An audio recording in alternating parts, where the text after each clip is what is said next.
네, 하나님 말씀 잠깐 나누도록 하겠습니다. 음, 창세기 5장 21절에서 24절, 말씀 한번 들어주시겠어요? 한번 읽어보겠습니다. 시작. 에녹은 50세에 65세가 죄송합니다. 시작. 에녹은 65세에 무두셀라를 낳았고 무두셀라를 낳은 후 300년을 하나님과 동행하며 자녀들을 낳았으며 그는 365세를 살았더라. 에녹이 하나님과 동행하더니 하나님이 그를 데려가심으로 세상에 있지 아니하였더라. 아멘. 그리고 말씀이 또 하나 있던가요? 혹시? 하나 더 있죠. 이것도 한번 시작.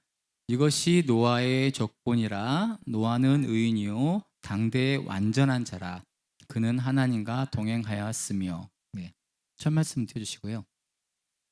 제가 이제 성경을 이제 다시 또 창세기부터 이렇게 묵상을 좀 하다가 어 이제 그 창세기 이 족장 시절에 관한 이야기를 조금 묵상을 하는 중에 오늘 이 두 사람이 저에게 좀 묵상이 좀 됐습니다.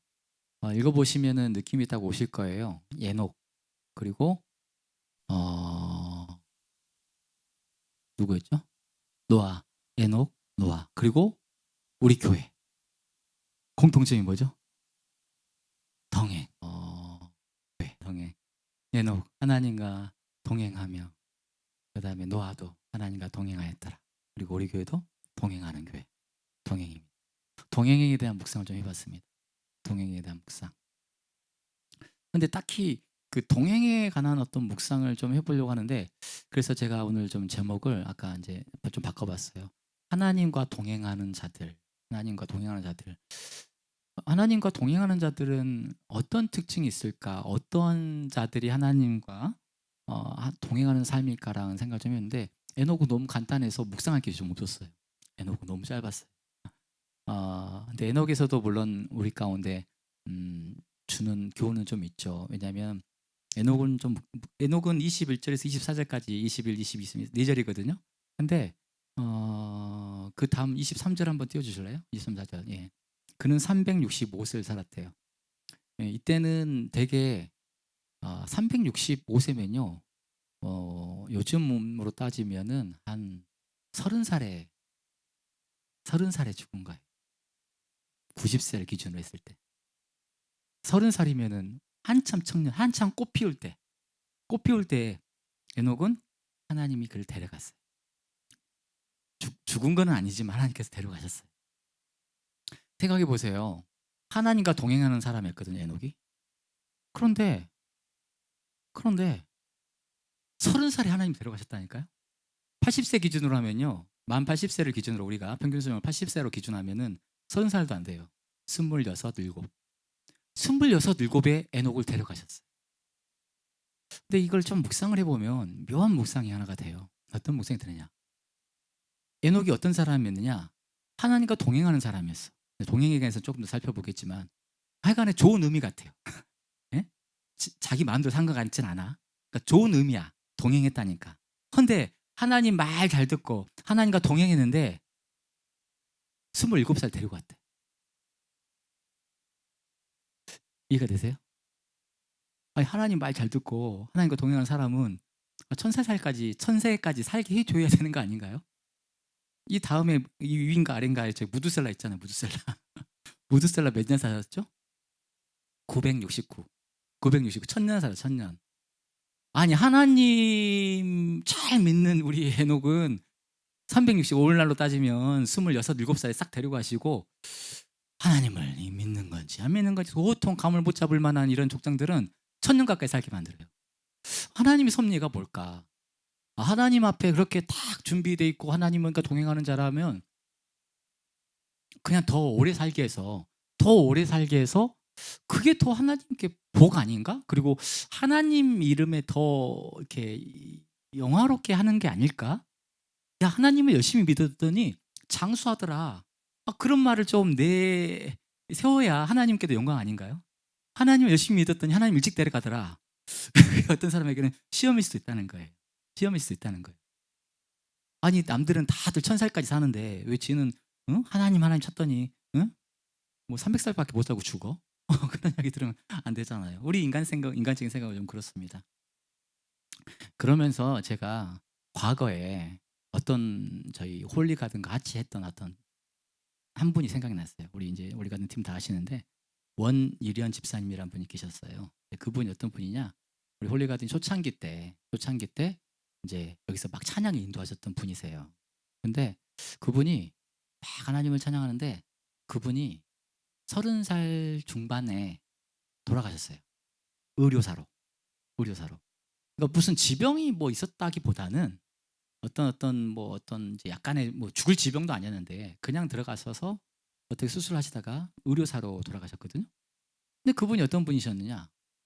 저기 뭐 수원성 교회 좀 크잖아요, 나름. 수원성 교회. 그 수원성 교회에서 막 찬양 인도하셨던 분이시고 또 우리 홀리가든하고 같이 이렇게 협업을 해가지고 같이 협력 사업을 해서 또 이렇게 찬양 인도도 하셨던 분이시고 막 그러셨던 분이거든요. 똑같은 거예요. 하나님 앞에 열심을 품고 막 찬양하는데 열심을 품었는데 그분이 30살 중반에 의료사로 돌아가셨어요. 그러니까 이해가 안 되는 거예요. 똑같이. 왜? 하나님 일에 열심을 품었는데 하나님과 동행하는 자였는데 에녹도 300세 이렇게 하나님 데려가셨던 것처럼 오늘식으로 따지면 예, 왜 그분을 20년 전 이야기예요. 그게. 왜 돌아가게 하셨지? 왜 하나님 왜 일찍 데려가셨지? 이런 고민이 생겼어요. 그 젊은 어린 시절이었죠. 저는. 이해가 잘 안 될 것 같으면서도 안 됐어요. 왜? 그냥 더 살게 내버려 두면 그 집사님 더 여기서 활동하게 하면 사업도 하셨거든요. 사업도 하시니까 좀 경제력도 있어가지고 더 막 홀리가든에 막 음반 1집 앨범 만들고 말 때 막 이렇게 재정 지원도 좀 하시고 막 그랬었기 때문에 아니 더 찬양 사역 하는데 더 협력할 수 있게 내버려 두면 더 하나님이 할 것 같았는데 그냥 하나님이 그냥 데려가신 거예요. 그리고 뭐 좀 황당하게 돌아가요. 황당하게. 말 그대로 의료사. 그냥 병원에 들어가셨는데 나올 때는 그냥 그렇게 돌아가신 채로 나온 거예요. 수술실에서 나오실 때는. 죽을 병이 아니었는데. 여러 가지 생각들이 만감이 막 교차하면서 있는데 이런 생각이 듭니다. 근데 그 안에서 저 안에서 이제 나름 이제 해답을 좀 얻었죠. 정답을 찾긴 찾았죠. 뭐냐면 인간적인 생각으로는 그래요. 무드셀라처럼 960세까지 살아야 하나님께 복받은 자인 것 같고 그러게 우리의 인간의 시선인데요. 하나님의 관점에서 봤을 때는 그렇게 장수하는 게 하나님이 주신 복인가라는 좀 생각을 좀 해봐요. 장수하는 게. 요즘 제가 우리 부모님들 모시고 사는데 저희 부모님이 이제 제가 나이가 이제 좀 50이 가까이 넘어지니까 사랑하는 부모님도 나이가 이제 80이 가까우세요. 80 넘기도 하시고. 그러면서 부모님들을 보는 모습이 조금 안타까운 모습이 있어요. 아버님께서 약간 조금 경도장애가 있으세요. 단기 기억 경도장애가 좀 있으시고 간암도 있으시고. 어머니는 또 이렇게 허리 이렇게 있어서 하여간에 우리 노인분들 어르신들은 되게 병 하나씩 다 가지고 계시잖아요. 그러니까 어머니 아버지가 되게 막 이렇게 인생을 즐겁게 젊은이처럼 막 팔팔하게 이렇게 즐기시는 게 아니라 그 힘겹게 이렇게 살아가세요. 그러니까 그 모습을 보면서 제가 아들로서 보면서 부모님 되게 안타까워요. 그리고 어, 저렇게 우리 부모님보다 더 사실은 더 심각한 병을 많이 앓고 계신 분 주위에 많은 어르신도 많이 계시거든요. 근데 그런 분들이 그렇게 연약하게 힘없이 그렇게 장수한들 그게 복일까라는 생각을 좀 해보는 거예요. 그래서 요즘에는 우스갯소리지만 저 어제 오늘도 이런 생각 한번 해봤어요. 하나님 저에게 하나님 잘 죽는 복을 좀 주세요. 그래서 딱 3일 아프고 죽었으면 좋겠어요. 그런 생각을 좀 했어요. 그런 기도하세요, 권사님? 정말이니까요. 저 그런 기도 해야겠다는 생각이 들다니까요. 웰 다이. 웰빙이 아니라 웰 다이. 잘 죽어야 된다는 생각이 들어요. 그것도 참 복인 것 같아요. 마지막 끝이 막 이상하게 이렇게 하는 게 아니라 끝까지 하나님 일하면서 멋지게 힘있게 살다가 딱 3일 좀 아프고 그냥 하나님 부르심 받아가지고 갔으면 좋겠어요. 그게 진짜 웰빙보다 더 우리가 기도해야 될 제목일 것 같기도 해요. 제가 이 이야기를 왜 하느냐. 그 원집사님이 30살 중반에 돌아가셨을 때 이 에녹이 이 3분의 1도 못 살고 천년에서 3분의 1도 못 살고 하나님께서 데려가셨을 때 인간적인 눈으로는 이해가 안 된다는 거예요. 왜 돌아가셨지? 왜? 근데 그건 우리의 인간의 생각인 것이고 오히려 이제 생각을 좀 바꿔보면요. 제가 그래서 오늘 첫 제목을 뭐라고 정했냐면 혹시 첫 제목 한번 띄워줄 수 있어요? 오늘 설교 제목. 예, 한번 읽어볼까요? 시작. 얼마나가 아닌 어떻게. 예. 얼마나는 누구냐면 무두셀라고요. 예, 어떻게는 예, 에녹이에요. 그냥 무두셀라는 우리는 뭘로 유명하냐면요. 성경에서 제일 오래 살았던 사람으로 유명해요. 우리 무두셀라 생각하면요. 그 외엔 다른 건 묵상하지 않아요. 그냥 오래 살았던 사람. 그걸로 성경에서 언급하고 끝나는 겁니다. 근데 그 시절에 제일 단명했던 에녹은 하나님과 동행하였던 자. 하나님께 동행. 뭐 길게 표현하지는 않았지만 제일 오래 산 사람 무두셀라. 무두셀라는 960세까지 살았더라. 에녹은 하나님과 동행하였던 자라. 내 삶이 얼마나 길었냐가 중요한 것 같진 않아요. 얼마나 여러분 100세 살고 요즘 평균 연령이 80인데 100세 살고 100세를 넘기면 그 복 받은 건가요? 물론 복이긴 복이겠죠. 그런데 아까 제가 말했던 것처럼 그렇게 의미 없이 생명의 연한만 늘어간다는 게 글쎄 진정한 복은 아닌 것 같아요. 짧게 살더라도 그 삶이 에녹은 하나님과 동행하는 삶이었고 제가 동역했던 그 원일은 집사님 20년 전에 그 분은 짧은 인생이었지만 그 삶이 그래도 죽기 전까지 하나님을 찬양하는 삶이었어요. 그러니까 하나님을 찬양하다가 병원 들어가기 전까지 하나님 찬양하다가 병원 가셔가지고 이렇게 얼마 사이에 이렇게 돌아가신 거예요. 물론 그 돌아가시는 어떤 상황들이 이해도 안 되고 이게 하나님 복일까 막 여러 가지 고민이 있었지만 신하고 보니까 드는 생각은 뭐였냐면 그래도 하나님께서 저분을 이야기할 때는 뭐라고 말할까? 뭐라고 평가할까? 그리고 저분은 뭐라고 자신을 하나님께 이야기할까? 하나님, 제 삶은요 하나님을 찬양하는 삶이었어요. 라고 말하는 게 참 복이겠다는 생각을 했어요. 그리고 하나님의 관점에서 우리가 이 땅에 사는 것과 하늘나라에 사는 거는요 하나님 보시기에는 축복과 저주의 개념이 아니에요. 제가 이런 이야기할 때 항상 욥에 관한 이야기를 많이 해요. 욥에 관한 이야기. 왜? 욥이 하나님께 막 이렇게 시험을 허락을 받아가지고 사탄한테 시험을 막 받아요. 근데 첫 시험이 뭐였냐면 자기 자식들이 다 죽어요. 그렇잖아요? 그래서 어찌어찌 해가 욥은 살아. 그래가지고 어찌어찌 해가지고 욥은 다시 회복이 돼. 다시 애기 낳고 해가지고 정말 더 앞에 있던 자식들보다 더 잘생기고 더 예쁜 처자식 이제 애들도 낳고 장성시키고 더 그냥 3배, 4배가 될 정도로 더 갑자기 부자가 돼요. 하나님께서 회복을 시키세요, 욥은. 근데 저는 이제 욥을 항상 이야기할 때 이 욥을 이야기하는 게 아니라 욥의 자식들을 놓고 이야기를 했거든요. 욥은 이해되는데 욥의 자식은 먼저냐? 욥의 자식은 먼저냐? 욥 때문에 아버지 잘못만 만나가지고 그런 묵상을 할 수 있잖아요. 그런데 이건 우리 인간의 생각이라는 거예요. 우리 인간의 생각으로는 욥의 자식은 저주받은 것 같아. 젊은 시절에 아버지 잘못 만나가지고 그냥 요절해버리는. 그런데 하나님의 관점에서 그게 아닌 거야. 어차피 내 사랑하는 자식들인데 이 땅에 거하나 하늘나라로 옮겨서 내 품에 거하게 하는 거나 하나님 입장에서는 저주 아닌데 오히려 이 땅에서 고생하면서 사느니 일찍 와가지고 내 품에 안겨 있어. 하나님 관점에서는요 그게 저주가 아니라니까요. 생각의 관점. 우리는 인간의 육신을 입고 있고 인간의 눈을 갖고 있기 때문에 인간의 관점으로 모든 걸 바라봐요. 그래서 저거는 하나님 축복이 아닌 것 같아. 저건 저주인 것 같아. 저건 이해할 수 없어. 왜 저걸 단명하지? 하나님을 찬양했는데 하나님을 높였는데 왜 하나님께서 일찍 죽게 만드시지? 왜 저런 시험과 환난을 주시지? 이해할 수 없어. 이게 우리 인간의 생각인 거고. 그런데 하나님은 우리의 시각을 초월하시는 분이시잖아요. 하나님의 눈으로 가끔씩 우리의 삶을 보면은 이해가 될 때가 있어요. 가끔씩. 그러니까 인간적으로 하나님의 말씀을 묵상하면서 이해 안 되는 부분들이 있거든요. 성경적으로. 그리고 납득이 안 되는 부분도 있어요. 근데 그럴 때마다 조금 이렇게 유치이탈해야 되나? 저를 벗어나요. 딱 벗어나가지고 하나님의 관점에서 저를 바라볼 때가 있어요. 바라보게 할 때가 있어요. 하나님께서. 그러면 좀 이해할 때가 있어요. 하나님은 그러실 수 있겠다. 나는 아닌데 하나님은 맞다고 하실 수 있겠다. 라고 할 때가 있어요. 인간의 생각으로 내 눈앞에 놓여있는 아까 찬양했던 것처럼 막 믿음의 길을 걸어가는데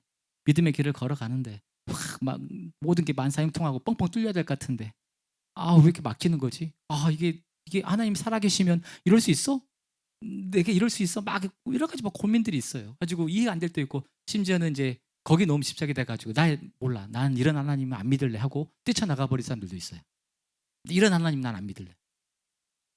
근데 이제 하나님의 관점에서 제가 해답을 못 찾을 때 하나님의 관점에서 이 에녹을 바라보거나 아까 그 집사님을 바라보거나 때로는 우리 가운데 이해할 수 없는 일들이 일어나는 어떤 그런 것점을 내 관점이 아니라 하나님의 관점에서 가끔씩 바라볼 때가 있습니다. 그러면 이럴 수도 있겠구나.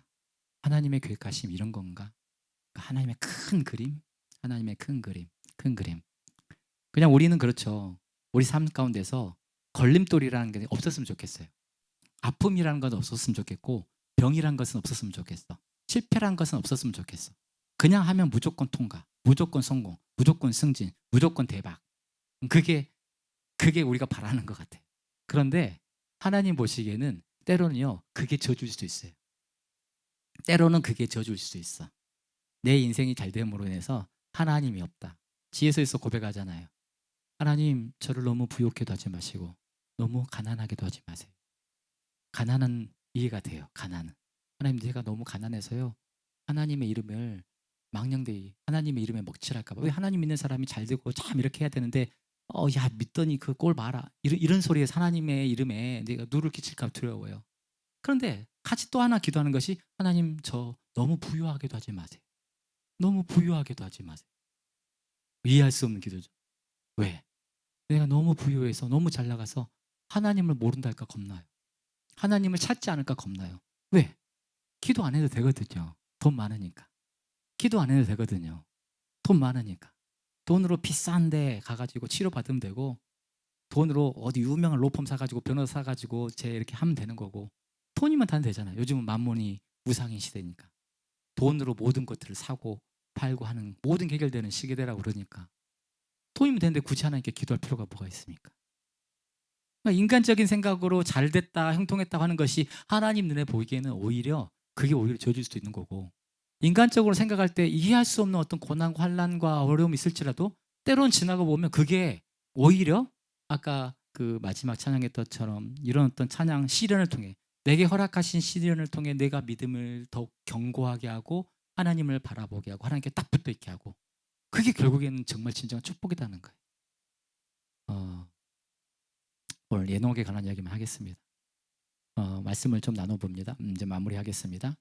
제가 동행하는 어떤 교회에 관련된 동행하는 사람에 관한 이야기를 하면서 예녹에 대한 묵상을 좀 했는데, 오늘 제목처럼 마무리를 짓는 게 좋은 것 같아요. 내 인생을 얼마나 살아가는 게 중요한 게 아니라 내 인생을 어떻게 살아가느냐, 무엇으로 채워져 있느냐, 이게 참 중요한 것 같습니다. 그래서 여러분들 우리가 다들 이제 연세가 다들 지긋지긋하시잖아요. 상당히 저보다 다들 연배가 있으시지 않습니까? 그런데 제가 말했던 것처럼 제가 왜냐면 웰 다이 했을 때 잘 죽는 거 했을 때 다 아멘 아멘 하시잖아요. 다 공감하시는 것 같아요. 우리에게 남은 연수가 많지가 않아요, 이제.